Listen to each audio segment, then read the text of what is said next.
Hello hi అండి, అందరూ ఎలా ఉన్నారు? నేనైతే చాలా బాగున్నాను. ఈరోజు ఇంకో టెంపుల్తో మీ ముందుకైతే వచ్చేసానండి. అది ఎక్కడ అంటే కడప. వెళ్ళే దోవలో కట్టుకుంటామని ఫస్ట్ చూసుకొని వెళ్దామని చెప్పి అక్కడికైతే వెళ్ళాము. లోపల అమ్మవారి దగ్గర వర్క్ అయితే జరుగుతుంది, ఎలక్ట్రిక్ వర్క్. అందుకని ముందుకు వెళ్ళడం లేదు, దగ్గర నుంచి అమ్మవారిని చూసుకొని అక్కడి నుంచి బయలుదేరామన్నమాట. కడప వెళ్ళే రూట్ ఫుడ్ ఫారెస్ట్ కదండి, బాగుంటుంది. అటు సైడ్ సైడ్ ఫుల్గా పచ్చని చెట్లు, మధ్యలో రోడ్డు భలే అనిపిస్తుంది. ఫోటోషూట్కి బాగుంటుంది. సరే అని చెప్పి బాగుంది కదా అని అలా వీడియో తీసుకుంటూ వెళ్ళాము.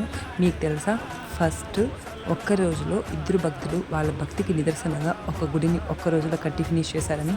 అదే అండి మన ఒంటిమిట్ట రామాలయం. ఈ రామాలయాన్ని రామభక్తులైన వంతుడు మీంతుడు అనే ఇద్దరు భక్తులు వాళ్ళ భక్తికి నిదర్శనంగా ఈ ఒంటిమిట్ట రామాలయాన్ని ఒక్క రోజులో కట్టి ఫినిష్ చేశారండి.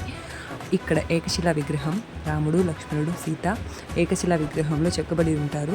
ఇక్కడ అమ్మవారిని ఎప్పుడు అలంకరణతోనే కప్పిపెట్టి ఉంటారు. మనం నిజ రూప దర్శనాన్ని ఈవినింగ్ అయితే చూడగలుగుతాము. అలా ఈరోజు మాకు ఆ దర్శనం కలిగింది. చాలా చాలా సంతోషంగా ఉంది. ఈరోజు నేను గమనించింది ఏంటంటే, ఆ దర్శనం చూసేటప్పుడు వాళ్ళు ఎర్ర కలర్లో ఉన్నారండి. బయట టెంపుల్ ఎలా ఎర్ర కలర్లో ఉన్నారు, లోపల స్వామి వారు అలానే ఉన్నారు. మీకు ఎలా అనిపించింది? ఒక లైక్ కొట్టి షేర్ చేసి సబ్స్క్రైబ్